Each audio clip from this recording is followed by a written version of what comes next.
This new year, plan for your next success with a degree from the University of Maryland Global Campus. Choose from more than 125 degrees and certificates built with employer input so you can gain in-demand skills. Plus, UMGC offers online and hybrid courses, scholarships for those who qualify, transfer credits, lifetime career services, and more. Apply now and pay no application fee through February 15th. Classes start soon. Learn more at umgc.edu/podcast. Certified to operate by Chev. You can feel confident Continental is the smart choice in tires. Can they handle extremes? Anything for the guy who finds that one pothole. Were they made by like a bajillion engineers? Yeah. Really? Really? Really? Really. Continental. Available at Discount Tire.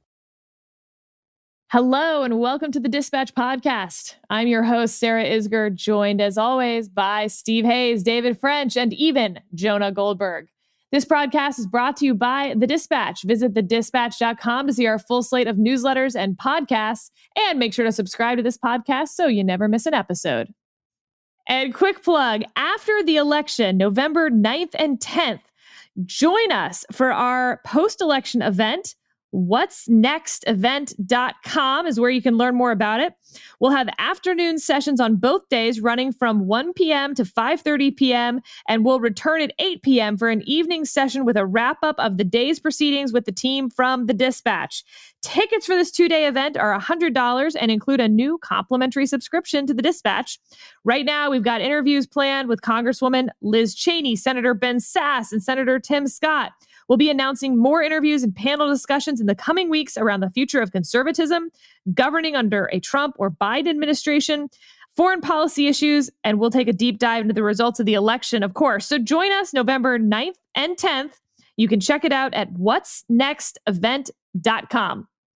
Today, we're going to start with the Hunter Biden story, the New York Post, Twitter, and everyone involved. Then we'll go on to, is 2016 really the benchmark for how 2020 is going? A little bit on enthusiasm between Biden supporters and Trump supporters. And we'll wrap with a discussion of tomorrow night's debate.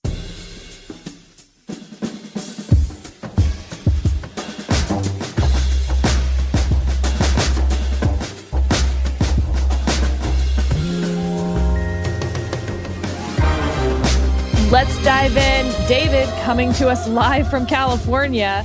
You wrote your newsletter this week on the Hunter Biden story and the responsibility of journalism, social media, et cetera, when it comes to these types of reports. Yeah, what a mess.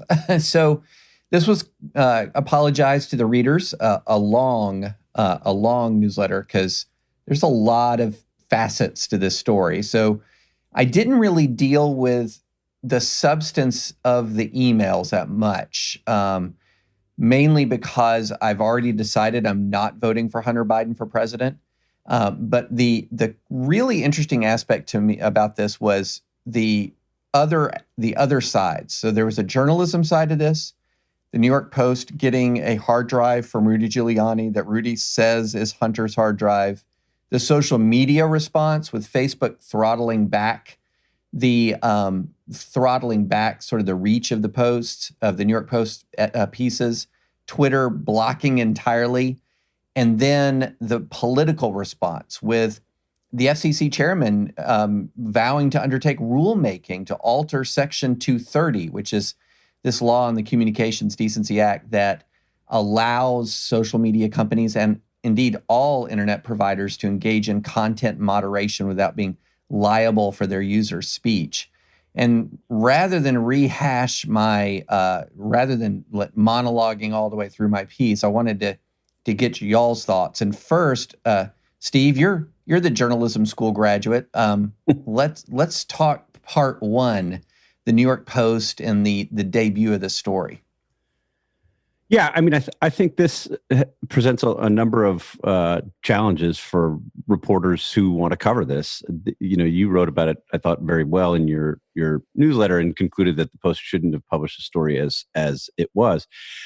The real question I have involves the provenance of the information.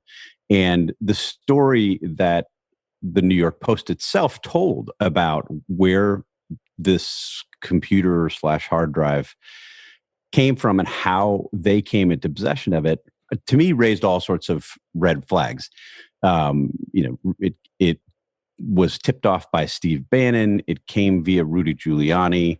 The stories that have been told about the provenance of the information have changed, both in contradictory statements from the shop owner himself and from Rudy Giuliani. I mean, Rudy Giuliani now has given many interviews about this and has said things like, I don't know if the information is true, but the American people should see it. I think there's less than a 50-50 chance that this person, Andrei Derkach, that I was working with, is an active Russian asset or is a Russian agent. These are the kind of, and the shop owner had said Hunter Biden, he couldn't determine if Hunter Biden was the person who came in and dropped off the laptop while Giuliani had said, of course, it was Hunter Biden and he came in and he was drunk. So providing all sorts of details about it. There are just all sorts of reasons to be really skeptical of the information. Now, what's emerged since, it's hard to know what's real and what's not, having read all of the stories about what has supposedly been found on these hard drives. It's certainly the case that a number of them have the ring of truth. In some cases, they seem to add more information to what was already publicly known. In other cases, they're presenting new information, but not information that would be wildly inconsistent with, I think, our basic assumptions about the contours of the story, with Hunter Biden trying to cash in on his father's name and position. The problem is you can't know that these things are true. And you've had a lot of our colleagues in the conservative media say, well, Hunter and Joe Biden haven't come out to deny this. And as you pointed out in your newsletter, that doesn't mean that the information is therefore true and verified. They would no doubt have been instructed not to come out and verify really any parts of the story, because then if there is information that's later made public that's not true, you get into this whack-a-mole game of true and not true. And it further confuses who to believe and who not to believe. So basically, the way that we've handled this at the Dispatch is we've tried to give people a sense of what's happening with the story without going into much detail about the actual allegations themselves. If we can get to the point where we have confirmation of some of those allegations, and we've been asking as well, we will report on them. If we know that they're true, we will report on them. If they're true, they're certainly newsworthy. And David, will you explain salting? It's pretty common, for instance, in my world, on when you're trying to catch someone who's leaking, for instance. But there's also the reverse. And that's the question around this hard drive, I think, is whether it was salted. Right. So essentially the state of play as we understand things while we're recording, I mean, this is a evolving story, is that there's been an anonymous source in the DOJ who has said that the FBI has Hunter's laptop. But of course, the New York Post did not do its story based on Hunter's laptop. It did its story based on a hard drive that is purported to be a copy of the information on Hunter's laptop that came from Rudy Giuliani. And as Steve said, some of the information certainly looks legit, but what we have seen in the past is this concept that Sarah just said, salting. And that is when you take real information and you sort of salt into it, mix into it some fake information.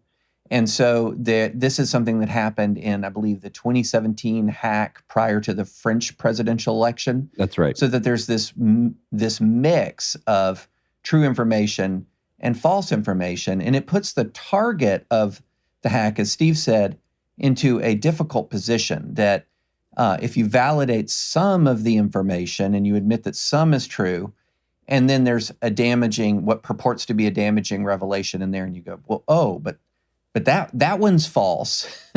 Well, you've already started the validation process, so it puts you in a bind. And this is something that I was really interested in hearing Sarah's view on, and that is, okay, if you're a senior advisor in the Biden campaign and you're huddled in a room with Joe Biden and you're very concerned about the the New York Post has come, the news is all over conservative media. It looks like sort of the mainstream media and progressive media is dismissing it and focusing more information on the New York Post.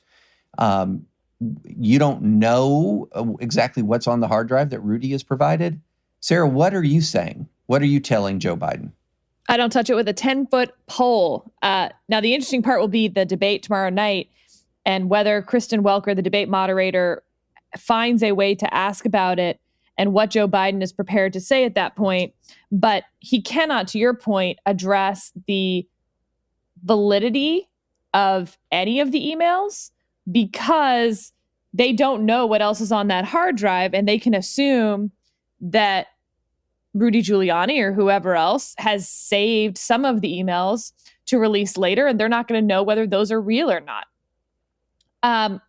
And so it, as you said, it puts them in a bit of a bind. But on the other hand, even if you knew the whole thing was real somehow, magically, I still don't think you address it because from what happened in 2016, where Hillary Clinton doesn't address it, and people are like, well, that's why she lost. She should have come out and made a bigger deal of the Comey, the last Comey press conference where he said that there were no new emails on the Wiener laptop. By the way, FBI laptops, I don't know, man. This is feeling recycled, the whole plot line.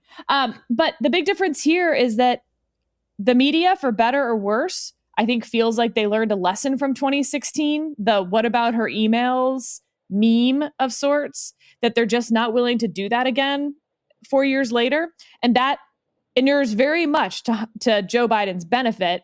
And so by not addressing it, he lets the story be about process. And that is the best thing for Joe Biden right now, is to leave this as a process story. Was the New York Post wrong? Right. Does Rudy Giuliani think his source is a Russian agent? Even does the FBI have the laptop?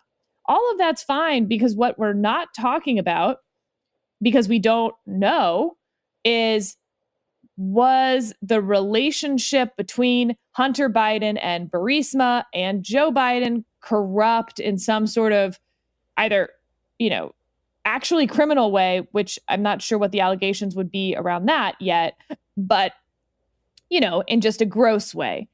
That's not the conversation. Joe Biden shouldn't touch it. So, Jonah. Yeah, I'm sorry. Well, I was just going to say. No, go ahead. I was just going to say, from the standpoint of sort of the Republican political world, salacious, unverified information good now? It really depends on the day of the week. If it breaks on a Tuesday, it's good. If it breaks on a Thursday, it's bad. I'd say one thing that, I agree with Sarah about the process point, keeping your process story. One of the things she left out, though, was having the argument about whether Twitter was a censorious 1984 Orwellian force in our lives, because that conversation is actually good for Biden, because it's not about Biden anymore. It's a major process story, and it's catnip for all of the right wingers who've convinced themselves that Section 230 is actually a passage from the Nepper. What is it, David? And from Evil Dead, the book, the Necronomicon. I can't remember. Anyway, Necronomicon. Yeah, I know what you're talking about. Yeah, Necronomicon. Yeah, okay. Yes, the second I tried to say it, I lost it. But anyway, listeners who know will know what I'm trying to get at. Anyway, I do think that on the 2016 sort of replay thing, which I'm going to talk about in a little bit, the as a political matter, I'm sort of with Steve. I'm sure that there are a lot of the material. I'm not sure. I wouldn't be surprised if much of the material were in fact true. In fact, it wouldn't surprise me if all of the material were true. I think it would be a massive earthquake of a story if it turned out that the copy of the hard drive that Giuliani gave the Post is different from the hard drive of the actual laptop that the FBI has. That could put Giuliani in jail and would be a huge story, but we'll see. I don't think that's likely because Giuliani's not that dumb, but it's an interesting thing. I think the basic larger problem is for the Trumpers, no one who hasn't voted yet and lots of people have voted, is saying, gosh, if this Hunter thing turns out to be true, I'm voting for Trump. You know, one of the problems that Trump has is that he laid all of this out. I was going to use a euphemism that you can't use anymore in the age of Tubin. He laid all of this out for voters a year ago. And by doing so, he inoculated the story. Now it's a lot like the Russia collusion stuff. Like if another Russia story or another bad real estate story or a Mollyman story comes out for Trump, people are like, yeah, we kind of know that about him already. Right. And the same thing works with Hunter. People kind of know this about Hunter already. It's baked in. So the October surprise had little surprise value. And Trump has this problem of thinking that this is somehow the game changer when most of his, even if his advisors, apparently, according to reporting, don't think it's the game changer.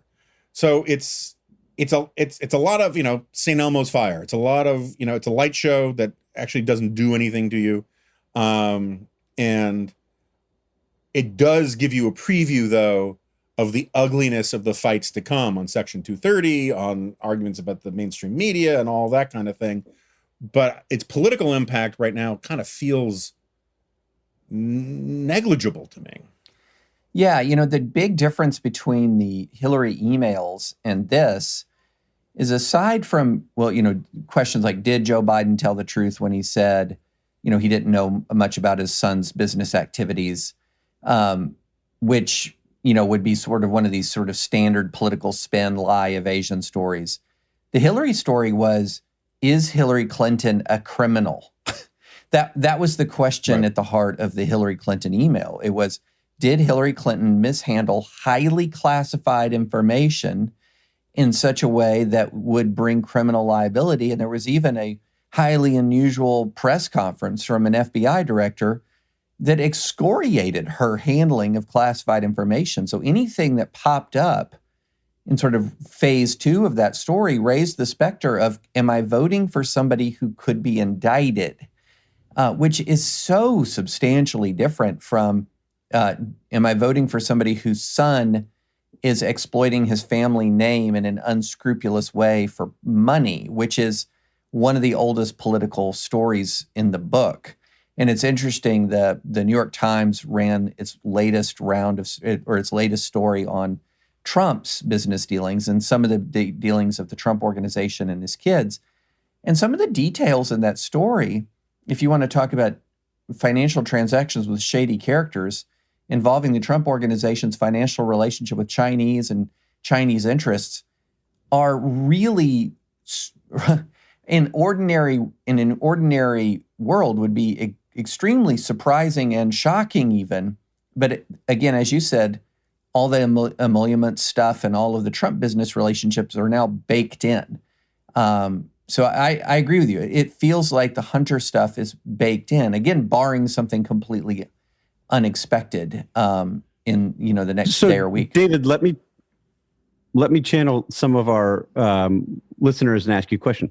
Why are you inclined to treat that New York Times story as true and to talk about it and say that it's troubling, and you're not willing to do that with the New York Post story? Well, I think there's a couple of aspects on the New York Post story. One is, when you're talking about the provenance of the information, you're talking about the part that the Post was transparent about, which is this came through Steve Bannon, who was indicted for fraud, Rudy Giuliani, who, as we know, has been working with, and rather openly working with, somebody the Treasury Department has designated as a Russian agent, coming from, with a laptop coming from a person who I believe is legally blind and so couldn't identify Hunter Biden, with a shifting story. Again, none of this means that the hard drive that they received is false. But what it means is that there needs to be rigorous, transparent efforts to detail the ways in which you tried to validate it. The analysis you undertook on the hard drive. What steps did you do to make sure that this wasn't salted with other kinds of information? Instead, the story seems to be, what we did was we got this hard drive from Rudy, and here's some of the contents. And that's my concern. It's not that, I know, and I had several readers say, look, whether you're a lawyer or whether you're a journalist, sometimes you'll get truthful information from shady sources. I mean, heck, a whole lot of prosecutions in the United States of America are built around getting information from shady sources. And in fact, sometimes entire prosecutions are built around information from shady sources. But you verify. And the question I would have is, the available reporting indicates that the Post story was so shaky within the Post that the person who wrote it didn't want his name on the byline. Now, again, that doesn't say that the information is false, but what it says is that the procedures to vet the information before they put the information into the public square were inadequate. And so that's the problem I have, in the sense that, what ends up happening is, if the information is adequate and it's true, and it could well be true, I agree with Jonah that if it departs from the hard drive the FBI has, Rudy's got a lot of explaining to do. But if it is truthful, then you've kind of accidentally stumbled into the truth, as opposed to what you should be doing, which is rigorously, transparently vetting the information and providing it for readers, and providing information on your vetting for readers. The New York Times stories, when you read the New York Times stories, the level of detail involved in the reporting is an order of magnitude greater than in the Post story. And then one other final thing, Rudy himself sort of said why it is that we should be a little bit concerned. He said, he took it to the Post because he knew other outlets would spend time trying to contradict it, which is what they should do. And it's also apparent that Fox News, or been reported that Fox News passed on this. So yeah, it could very well be a hard drive that has accurate information in it, but the process the reporting process does not give one confidence that the New York Post did its due diligence, and that's important. Let's take a quick break to hear from our sponsor today, ExpressVPN. When you use the bathroom, you always close the door behind you, right? You don't want random passersby looking in on you. So why would you let people look in on you when you go online? Using the internet without ExpressVPN is like going to the bathroom and not closing the door.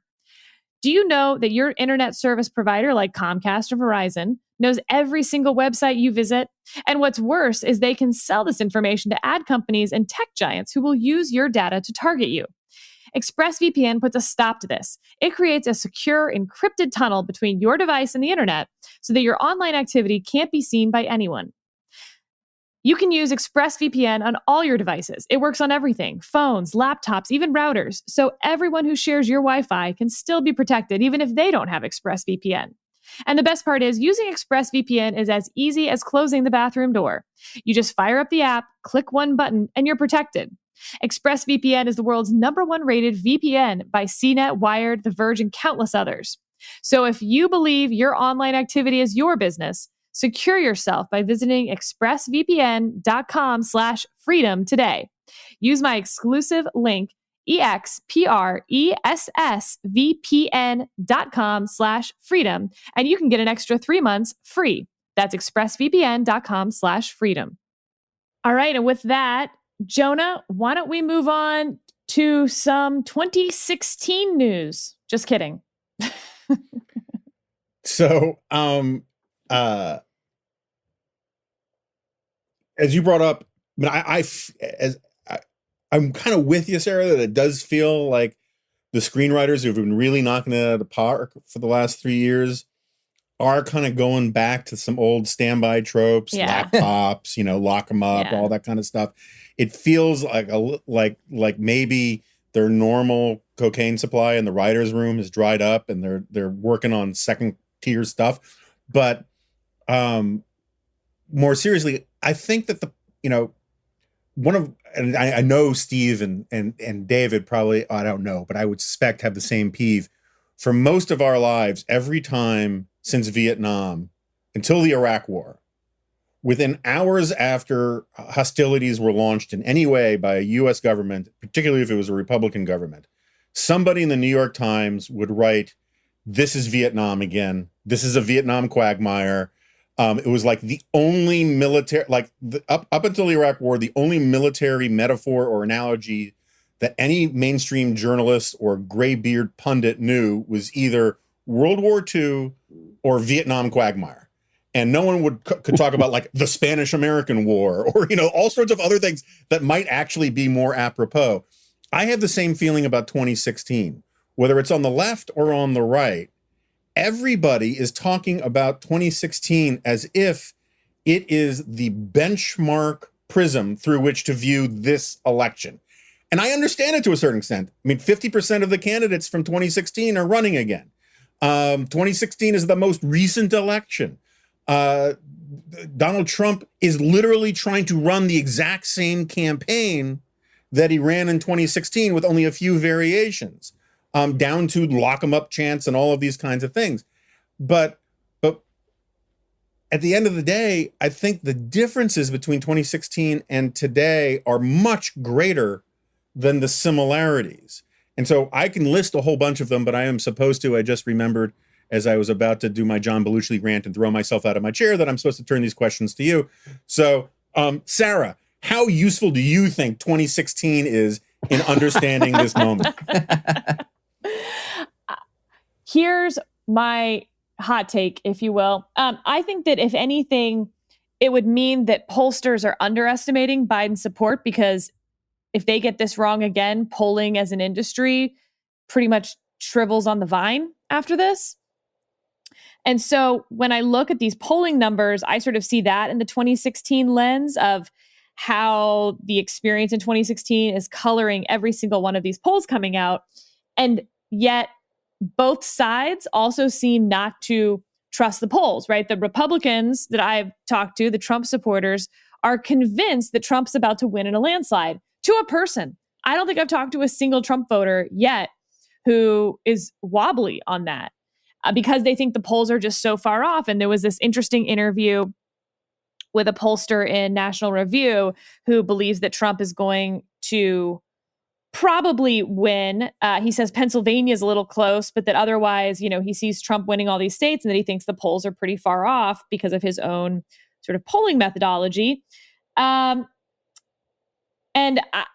There's just not a whole lot of data to back that up. If anything, I think Jonah's you're just making a really interesting point and something I think will be a huge moment after the election. If the polls are correct and Biden wins by the amount we're seeing, it's going to be, why did anyone think this was close? 2016 was not actually the model for 2020. I think the best example of this is what I hear from Republicans and Democrats, which is this idea that maybe Trump voters just aren't answering their phone. And so pollsters are getting sort of fooled into talking to the wrong people. And, who answers their phone anyway? And these people are, I don't know, like hermits living in a cave or something. And Trump has mocked all these fake polls. And so they're just less likely to respond. If that were the case, and this is true for a lot of these theories about the polls, if that were the case, we'd see some evidence in the data. You would see, for instance, in this case, Republicans with a lower response rate than Democrats. When these pollsters call, they get about a 5% response rate. And so it would be really easy to see that, they're calling 1,000 Republicans and they're expecting about a 5% response rate on that, but somehow they're only getting a 1% response rate. But from the pollsters I've talked to, in fact, the opposite is proving true. Republicans, compared to their previous performance on response rate, are a little bit more likely to talk to pollsters. They want to, get their feelings out there. And so, and again, I hear people saying, but 2016, and again, when you look at the data this time, there's just not a lot to back up that this is 2016 again. Yeah, and so my point, I'll go to Steve, but my point is, it's not just the polling thing, right? Every pollster I talk to, everybody who I know who follows polls, the pollsters have all sort of sworn a blood oath that they've fixed this underpolling in state polls about non-college educated whites, which was the main source of the discrepancies in the state polls, which were the ones that were basically wrong in 2016, not the national polls anyway. But it's not just the polls. There's just a huge difference between an incumbent Donald Trump, who's a known quantity, and a challenger Donald Trump, who's an unknown quantity, compared to Hillary Clinton, who's like the most known quantity in American life. I was going to say, I think the bigger difference is between Hillary Clinton, running against Hillary Clinton and running against Joe Biden in terms of who you're able to get to take a leap of faith on Donald Trump. Yeah. I mean, Hillary Clinton was despised by large numbers of Republicans and large numbers of Democrats and independents. And it's again, you can just go down a very long list of things and say, if you're looking for historical analogies that apply to right now, 2016, yeah, obviously it's going to be on the list because it was the most recent one and it involves the incumbent president and yada, yada, yada. But I don't know, is 1992 a more relevant one? One-term president knocked out of office? And Steve, I mean, are you an acolyte at the golden calf of 2016 punditry? I'm not, but I guess the way that I would put it is, it's important to learn the lessons of 2016 without necessarily looking to 2016 as the framework or the prism through which we view all events in 2020. I mean, 2016, as we've talked about here, I think probably all of us have written about at one point or another, was a black swan event. It was a series of things that were unexpected that turned out to benefit Donald Trump in the final analysis. And it was 80,000 votes in 3 states. In particular, and this goes to the point about Hillary Clinton versus Donald Trump and Joe Biden versus Donald Trump, Trump being then a relatively unknown quantity and Trump now, we having 4 years of looking at his presidency. Late-breaking voters who didn't like both candidates broke for Donald Trump in 2016. That seems highly unlikely to happen again here for a couple of reasons. One, voters who are undecided. And, I think Sarah's made the point a number of times that there really just aren't that many of them, but there are some. And those who remain don't have, there isn't the same level of distaste for Donald Trump and Joe Biden. Joe Biden is seen widely by the electorate as much less offensive than Hillary Clinton was 4 years ago, for good reason, I think.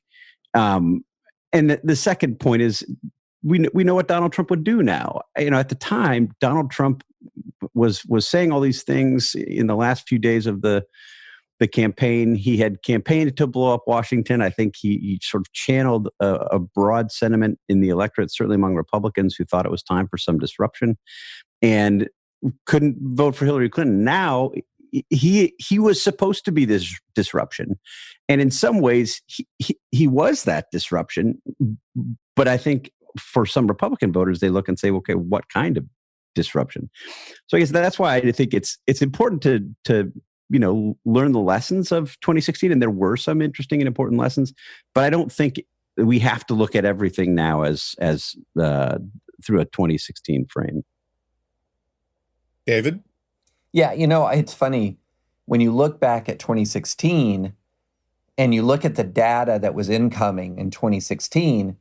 It's funny you're talking about, and Sarah, you're talking about how if the polling is sort of borne out in 2020, a lot of people say, well, why was everybody white knuckling this? This seemed pretty obvious in hindsight.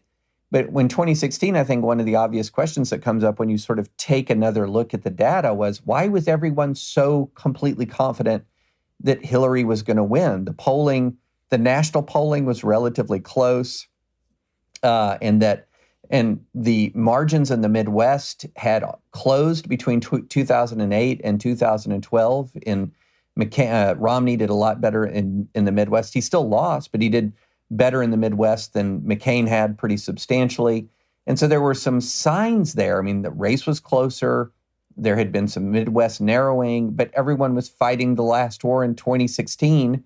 That there was this blue wall. I mean, we all remember the blue wall, the Electoral College blue wall that suddenly become, after one race, a red wall. I'm starting to think it might not be a wall for anybody right now. and so I think in 2016, there was a lot of confidence in the predictions born out of the last wars, which were 2008 and 2012, that was really misplaced in that circumstance. A lot of folks who support the president on Twitter are having great fun right now pointing out how similar the polls are in some of these swing states to right now as they were in 2016. And, that does signify the polling miss in the national poll, in the state polling in some of these states. But the national polling picture is fundamentally different. And the idea that Trump could overcome, say, a 9-point gap or an 8-point gap in the Electoral College, I think that's just fiction. That just cannot happen. But yeah, I think 2016 confidence was partly born of fighting the 2012 war, refighting the 2012 war. And then I think there was just this sort of psychological thing that a lot of people had that sort of said, Donald Trump can't win. This is just something that can't happen. And so it really colored people's attitudes. And the last thing on this I'll say is when you have these much closer polling numbers, 3, 2, 4 points, these much closer polling numbers, that's when I think these reports about intensity and these reports about enthusiasm can start to kind of matter. I think when you have like a 9-point gap or a 10-point gap, but the core base is still enthused, that enthusiasm number isn't as important. But it's funny, Steve, when you're talking about 19 or is this a one-term like the 1992 election? I remember the closing argument for Bush, and correct me if I'm wrong, weren't you seeing pop up "annoy the media, reelect President Bush"? And that, that shows how long the war against the media has been going in Republican circles. But that was not a closing argument that worked.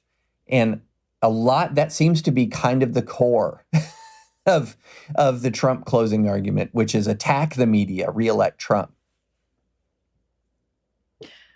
And with that, and what a great segue, David. Thank you. We'll move on to my topic, which is enthusiasm. And I think that there's been this assumption that the enthusiasm is on Trump's side. And to David's point, maybe it's only among this 32% or so of his base, but nevertheless, they are, revved up, ready to go for their boat parade type thing.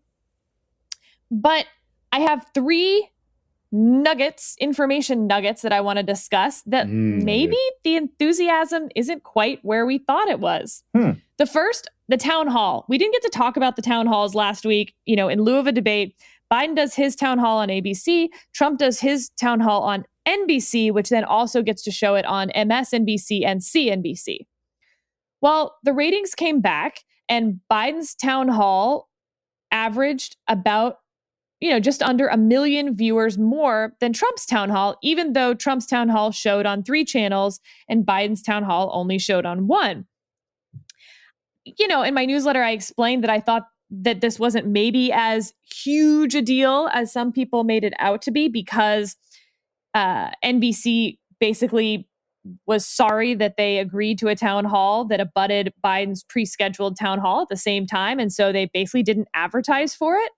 But even so, back in 2016, you didn't need to advertise if you had Donald Trump doing the Donald Trump show. People just flocked to it.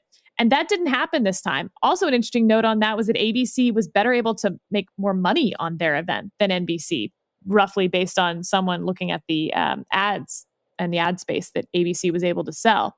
Okay, second bucket, first-time voters.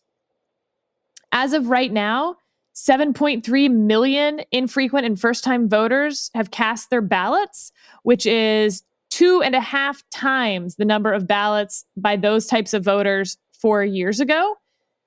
Now, another caveat on this one, it could be the case that these are people who would have voted later, but because there's been so much media attention, they like are really ginned up about early voting. So we're just replacing later votes with early votes. If so, we're going to start to see a drop off in the early voting numbers here next week, real soon.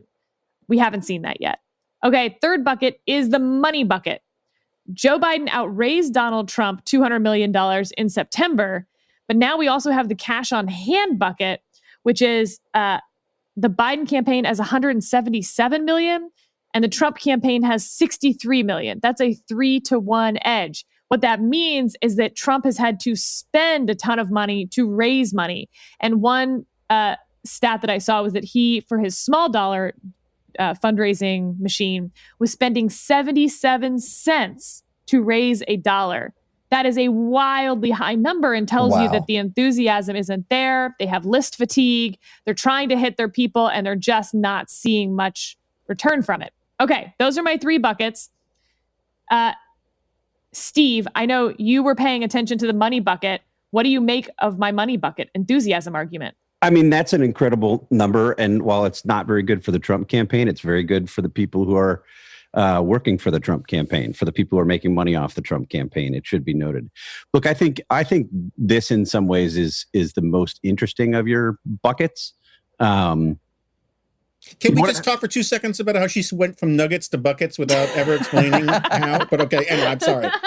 The nuggets are in the buckets. That was hanging unspoken. Yeah, buckets of nuggets, maybe. I don't know. Yeah. Anyway, go on. The nuggets are in the buckets.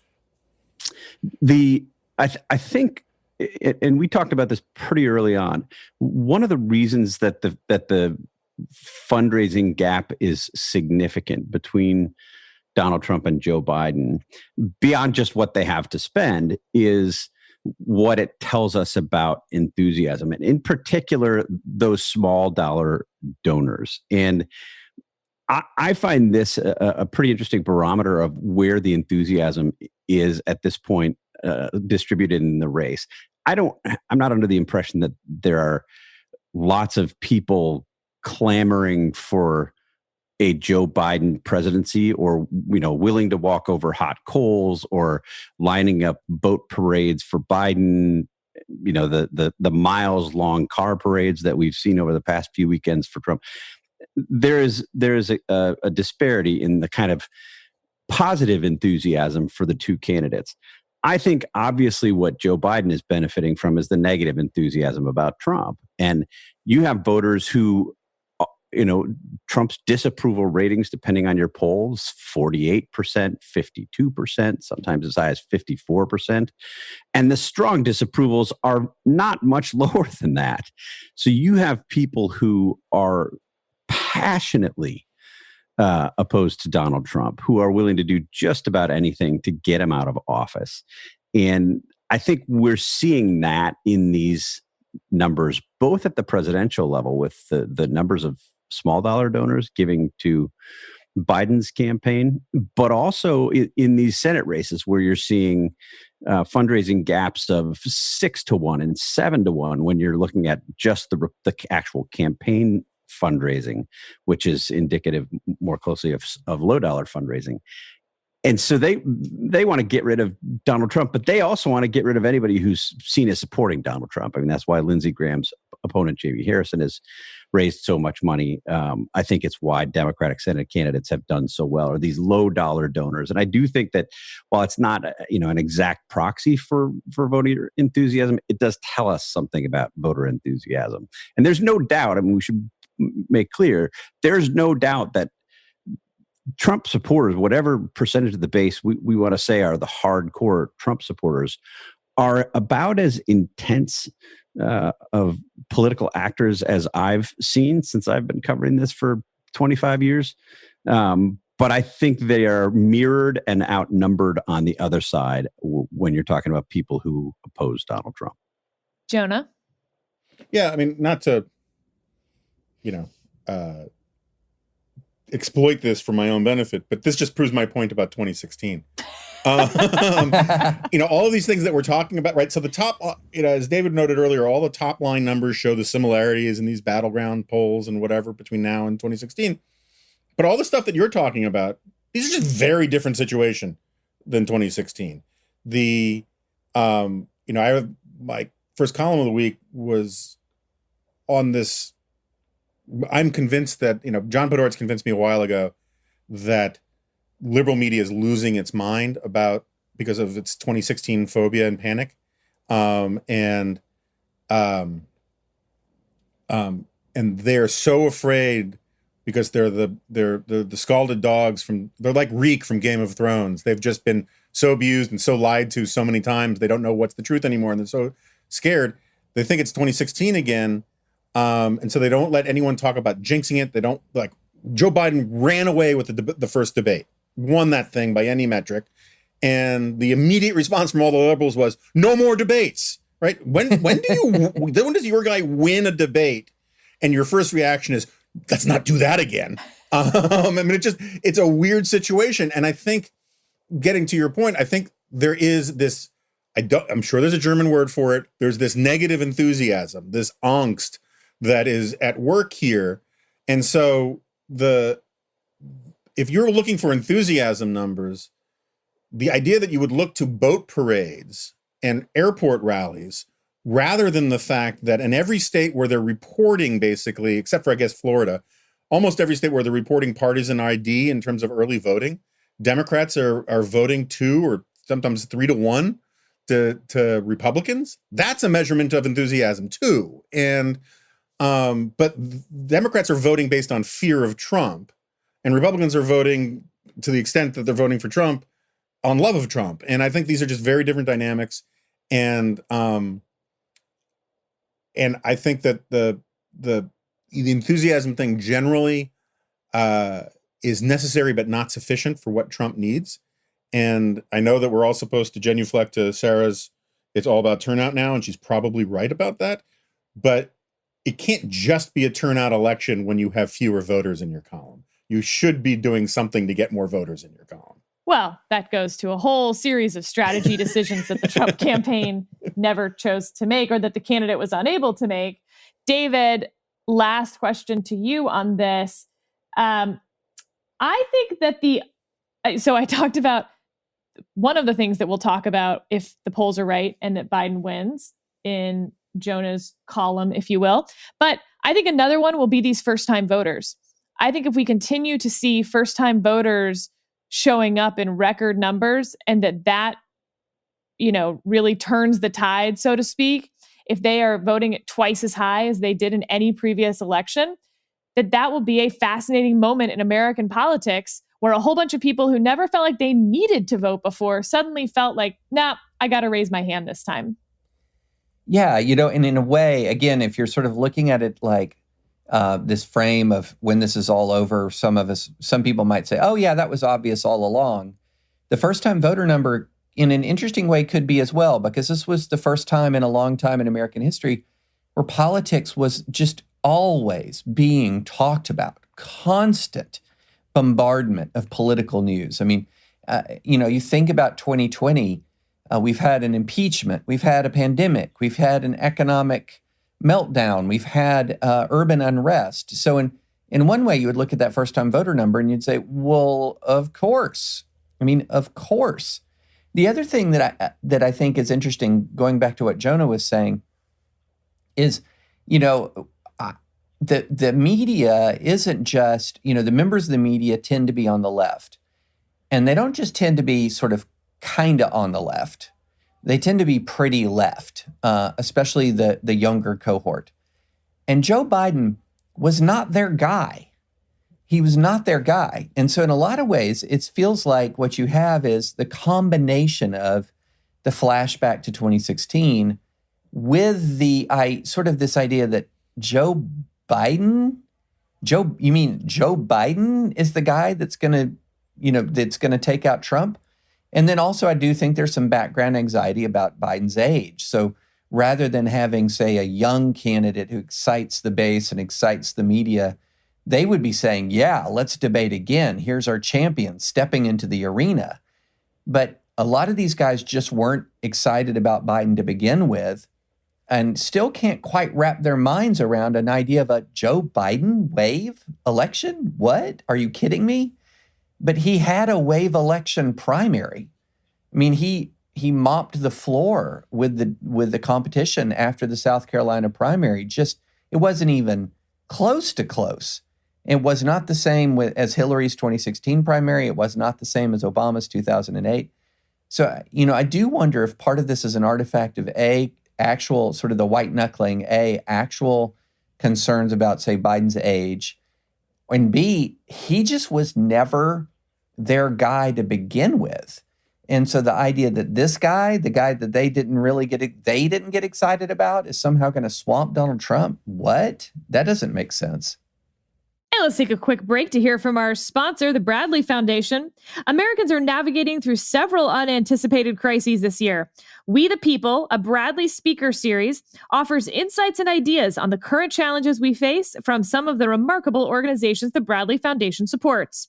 Visit bradleyfdn.org/liberty to watch our policy recent episode, which features Justin Danhoff, speaker on the dangers of shareholder activism. Danhoff is general counsel for the National Center for Public Policy Research, as well as director of the center's Free Enterprise Project.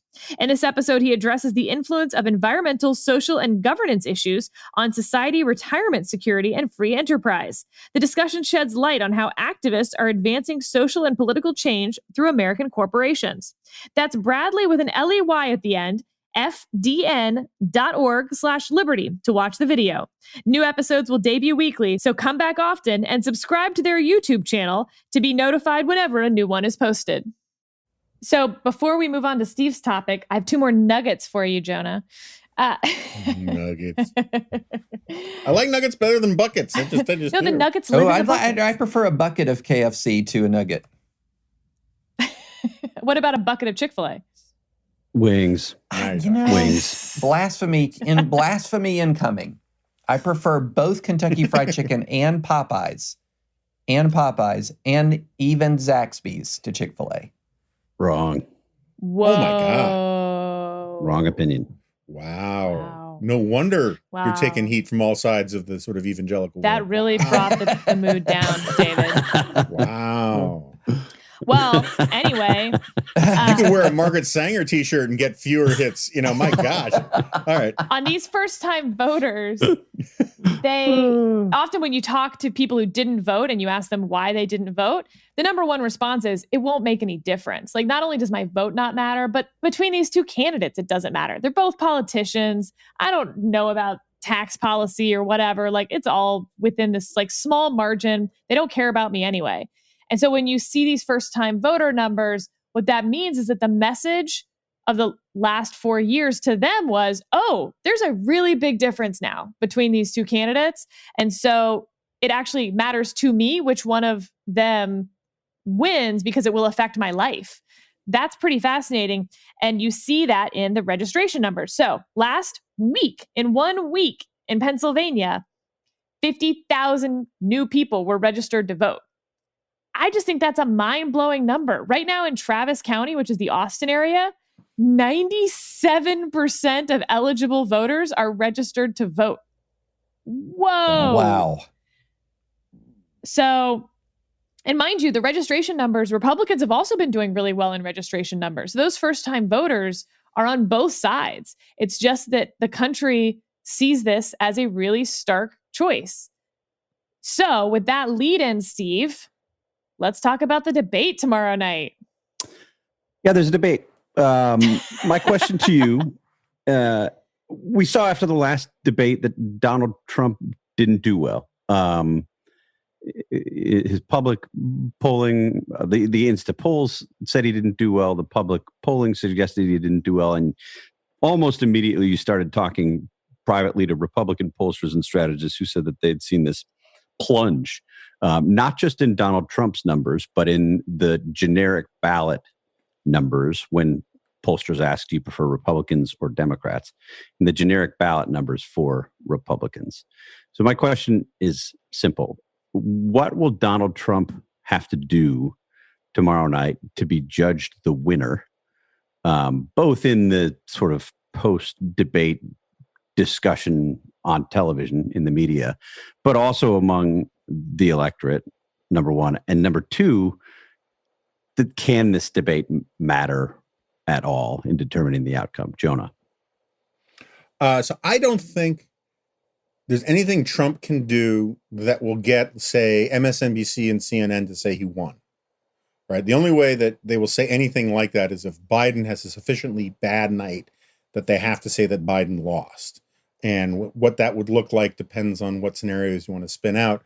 That said, I have this theory, this wacky theory, because I've become so convinced that one of the most remarkable things about Donald Trump and the Republican Party generally, and big chunks of the Democratic Party, is how determined people are to do the opposite of what is actually their political interest.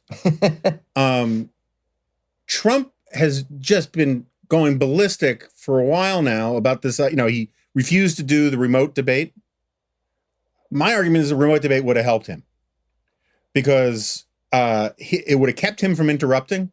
It would have kept him from being rude.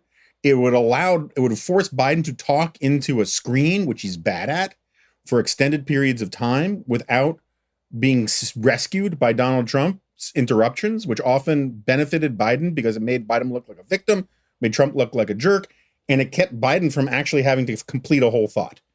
But Trump didn't like the idea of the remote event, and so can't call it Zoom because it conjures all sorts of images. So now especially. Yeah, exactly. It's the event that shall not be named. BT and AT. So anyway, I think that the mute microphone thing, if Trump actually obeyed it, would help him.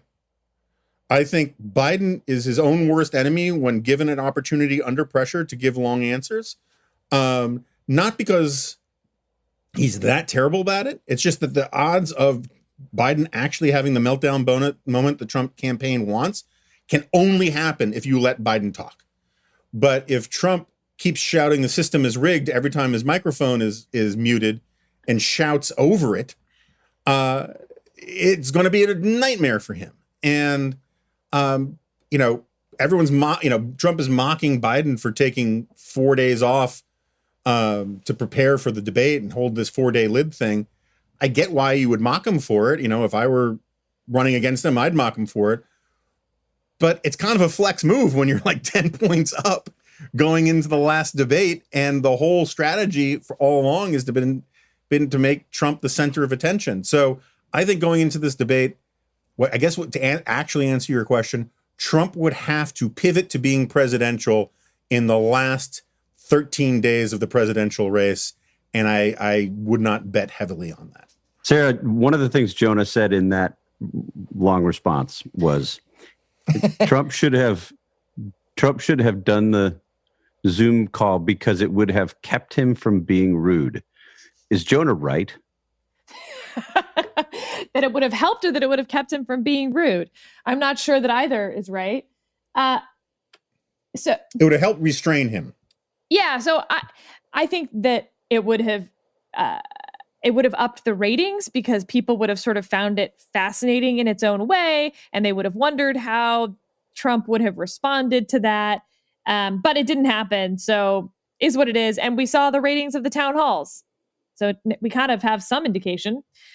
I think that the more interesting question is whether Trump being presidential for the last 13 days, as Jonah suggested, would actually help him at this point. And I have a theory that it won't, that it wouldn't, that cake's so baked that even if he did it, everyone would know that it's so short term that that's not who he is, that it would come off as, if anything, either silly or inauthentic, and it wouldn't really move the needle much.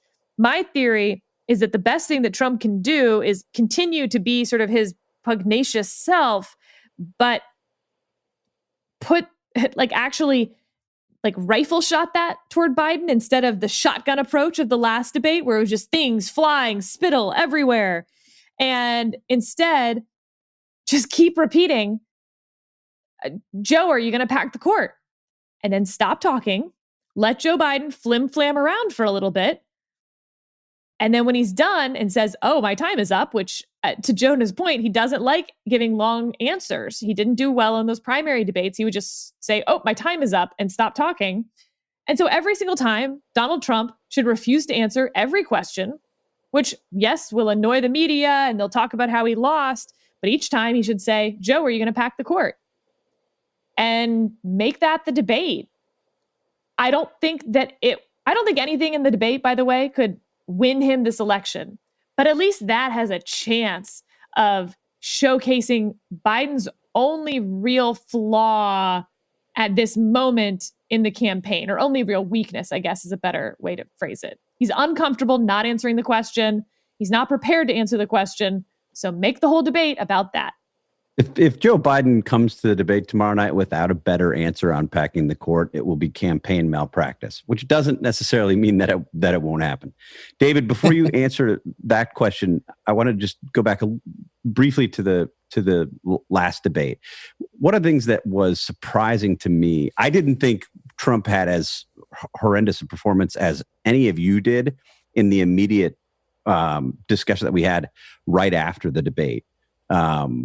I thought he was basically the kind of Donald Trump that we've seen throughout his presidency. It was like Donald Trump at the rallies. I mean, he was actually, I would argue, in some ways more disciplined than Donald Trump at the rallies. There were fewer crazy conspiracy theories than we get from Donald Trump at a typical rally.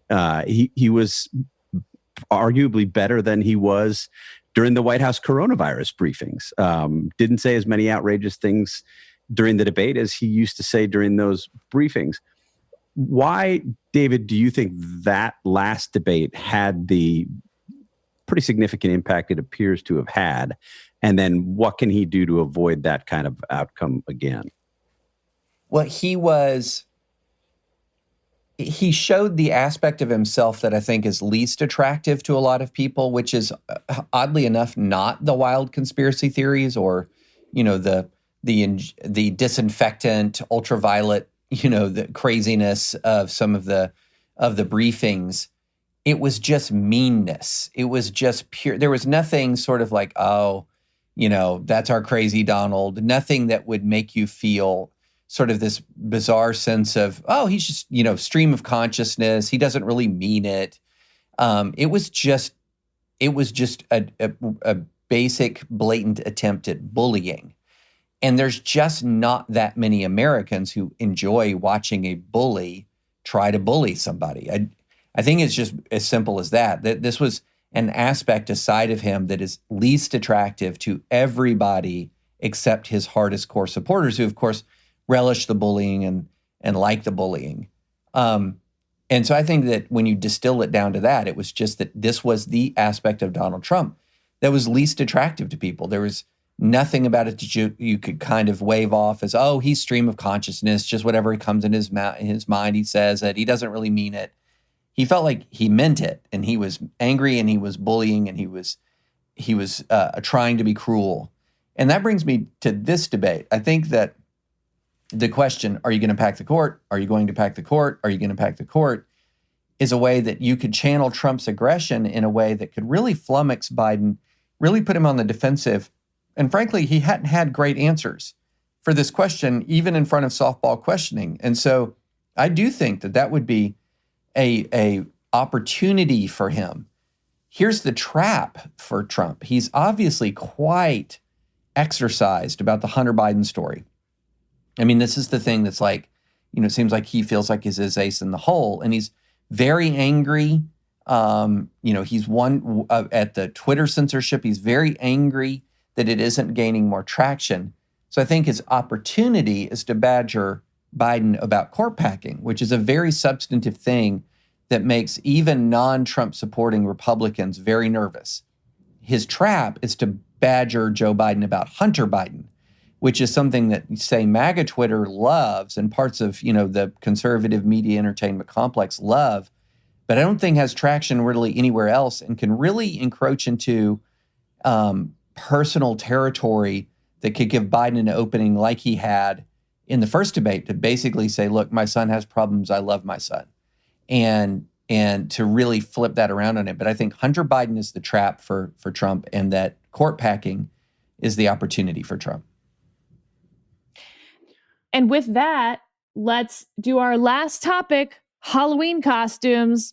David, what will you be going as this year? I will be going as, I don't know. I think about that. I would say, I would say that I think about the Halloween costume maybe the middle of the day on Halloween. Because what I do is I have a 12-year-old and she's really going towards the end of the trick-or-treating. But one of us dresses up in a costume and sits on the porch to welcome the trick-or-treaters. So I think the last time I did that, I went as a Sith Lord, and it was pretty glorious. Perhaps that's the better question. Jonah, what did you go as last year? So full disclosure, I can send pictures. My daughter takes Halloween very, very, very seriously. And I would show pictures of the front of our house, except I don't really need the world to know exactly what my house looks like for various and sundry reasons. When my daughter started to get out of costume age, she also got into theatrical makeup phase. And she can do like broken glass jutting out of your forehead, broken bones. She uses chicken bones and all sorts of stuff to make it look like bones are jutting out of your skin and that kind of thing. And anyway, for years, the Goldbergs went as different kinds of zombies. We were military zombies. I think our first year we were flight attendant zombies, or I was a captain and my wife and daughter were flight attendants. We've gone as football player and cheerleader zombies. The last time I got dressed up, I think it was 2 years ago. I want to say I was either a Prince or Mad Hatter zombie, and my daughter was Cinderella zombie with a giant thing of glass jutting out of her throat. It's dark around here. I got to tell you, it's dark and serious, and we take Halloween deadly seriously around here. Do the quadrupeds dress up? We usually have a window of about 43 seconds where we can get them in a costume before they tear it apart. And we try to get a picture, but generally they're opposed to it. Steve, what's been your best Halloween costume? I can't tell you, but my I don't have it. You're going as Jeffrey Toobin, aren't you? I don't have anything nearly as interesting as Jonah. I think my youngest will pick my Halloween costume this year, and there is a 100% chance that it will be some character from Frozen. I vote Olaf. Olaf would be good. Olaf is in better shape than I am, though, so that might be hard to pull off. And Sarah? So this year is our first year with something to dress up, because my cats have declined to dress up for Halloween for the last 13 years. So I have a whole plan, but as of right now, the brisket will be going as Baby Yoda, and my husband will be the Mandalorian. Nice. And I don't know, maybe I'll be like the little, coffee mug that Baby Yoda is holding. I don't know. I'll be the one taking the picture as the You truth. don't want the golden bikini Leia outfit? Sarah, the Mandalorian has a female companion, and yes, but the outfit of course isn't she's like particularly a mixed martial artist. Yeah, as am I, David. As am I. The outfit isn't very specific. It's like a black hoodie basically and tights. Like, yeah, I guess I could dress as that, but everyone's going to be like, are you a mime? I don't know. Mimes are terrifying. I was in a miming troupe, Jonah, in 8th grade. That makes me feel unsafe. I did not know that. It's weird. Mimes and clowns in the last quarter century have gone from being like joyful kids things to super creepy, call the police kind of things. It's interesting. Rhymers, mimers. We were a big deal. We were all the rage. So, Steve, are we doing a Dispatch Live tomorrow night? We are doing a Dispatch Live tomorrow night.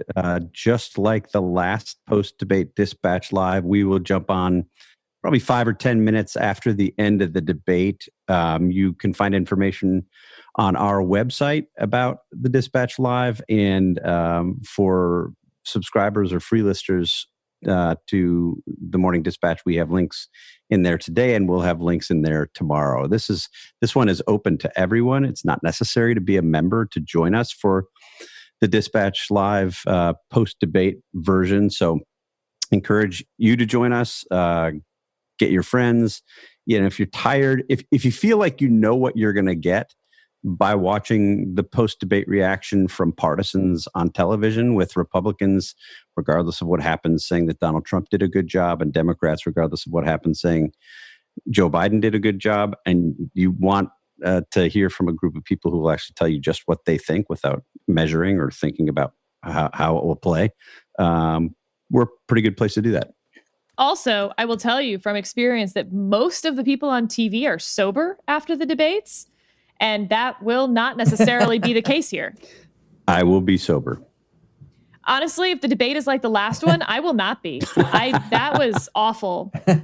Like, my head hurts so much. So yeah, that's my Sarah guarantee. I may have to step in.